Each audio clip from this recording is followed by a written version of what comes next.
Welcome to Inorganic Chemistry.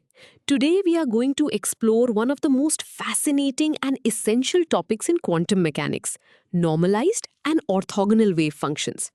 If you have ever wondered how we mathematically describe where an electron lives without breaking the laws of reality, you are in the right place. Let us dive in. To begin our journey, let us think about a lost item, like your keys. You know they are somewhere in your house with 100% certainty. In quantum mechanics, an electron must exist somewhere in the universe. A normalized wave function is a mathematical state where the total probability of finding a particle across all available space is exactly equal to 1. Why does this matter?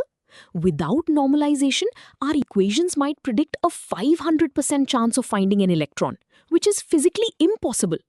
Normalization anchors our abstract math to reality. Now that we understand why normalization is needed, let us look at how it works mathematically. This formula represents the normalization condition. We take the wave function, psi, and multiply it by its complex conjugate, psi star. This product gives us the probability density.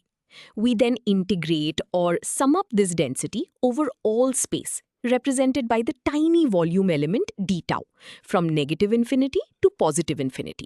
Setting this integral equal to 1 guarantees the electron exists somewhere. If the integral is larger or smaller than 1, we must scale the wave function using a constant to fix it. Before we move on, let us see this with a concrete example. Suppose we have an electron confined to a one-dimensional wire of length L. We are given an unnormalized wave function a sine of pi x over L, valid only between x equals 0 and x equals L. Our goal is to find the exact value of the normalization constant a. To do this, we set up our integral. We square the given wave function and set the integral equal to 1. Notice we changed our limits from the whole universe to just 0 to L because the electron cannot exist outside the wire. Continuing with our calculation, we can pull the constant a squared out to the front because constants are not affected by the integration process. This leaves us with the integral of a squared sine function. Using standard trigonometric identities, this specific integral mathematically evaluates to exactly half the length of the wire, or L over 2. By substituting this result back in, we have simplified our complex calculus problem into a very basic algebra equation. A squared multiplied by L over 2 equals 1. Now we just need to solve for A. We isolate a squared by multiplying both sides by the reciprocal, 2 over L, and then we take the square root. This gives us our normalization constant. Finally, we plug this constant back into our original equation. This specific value guarantees that if we look for the electron anywhere along the wire, the total probability of finding it will be exactly 100%. We have successfully anchored our mathematical function to physical reality. So, we have proven how to normalize a single state. This brings us to a second crucial concept, orthogonality. Imagine listening to the radio. If you tune into one station, you hear it clearly without interference from another station because they operate on independent frequencies. In quantum chemistry, when two wave functions are orthogonal, they represent completely distinct, non-overlapping quantum states. This is incredibly important. If orbitals were not orthogonal, electrons would interfere with each other, and the distinct shell structure of the atom would collapse. Orthogonality gives every electron a unique identity. Now that we understand the concept of independence, let us look at its mathematical test. Two wave functions are defined as orthogonal if the integral of their product over all space is exactly equal to 0. In this equation, we take the complex conjugate of the first wave function, multiply it by the second wave function, and integrate over the entire volume of space. If the answer is exactly 0, it proves the states are mutually exclusive. If the answer is anything other than 0, it means the states are mixing and overlapping. A result of 0 means any positive overlap is perfectly cancelled by negative overlap. Let us apply this formula to prove that two different energy levels are orthogonal. We will return to our electron in the one-dimensional wire. We have the normalized wave function for the first energy level and the normalized wave function for the second energy level. To prove they are independent, we set up the orthogonality integral. We multiply the first wave function by the second wave function and integrate the result from 0 to L. We want to see if this entire expression evaluates to 0. Continuing with our proof, we multiply the constants together to get 2 over L, which we pull out to the front. We are left with the integral of the two sine functions.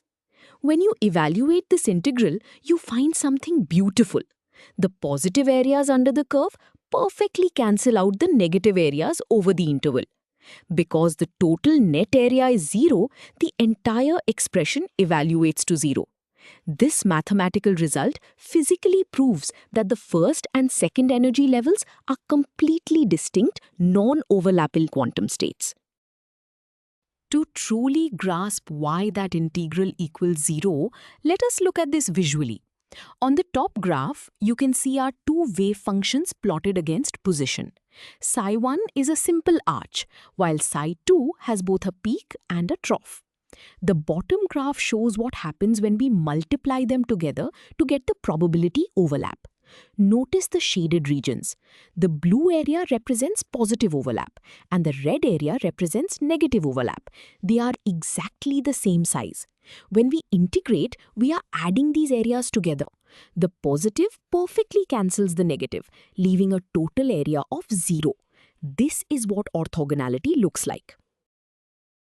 Now that we have visualized orthogonality, let us combine our two major concepts. When a set of wave functions is both normalized and orthogonal, we call it an orthonormal set. This is considered the absolute gold standard for quantum mechanical wave functions. It means that every individual state is physically realistic, with a total probability of exactly 100%. And simultaneously, no two different states will ever overlap or interfere with each other. This combined concept forms the bedrock of all quantum chemical calculations you will perform. To make working with orthonormal sets easier, scientists use a clever mathematical shorthand called the Kronecker delta, written as delta Mn. This single elegant equation beautifully captures both requirements for physically acceptable wave functions. Here, M and N represent two quantum states. If M equals N, meaning we are looking at the exact same state, the Kronecker delta becomes 1. This is simply our rule for normalization. But if M does not equal N, meaning we are looking at two different states, the Kronecker delta becomes 0, which is our rule for orthogonality. It summarizes everything at once. We have covered a lot of ground today. Let us review the key takeaways. First, normalization acts as a mathematical anchor, ensuring that the total probability of finding an electron is exactly 100%, keeping our math tied to reality. Second, orthogonality guarantees that different quantum states remain completely independent and do not interfere with one another. Finally, when wave functions meet both criteria, they form an orthonormal set, elegantly summarized by the Kronecker delta. You now understand the fundamental rules that govern quantum states in chemistry.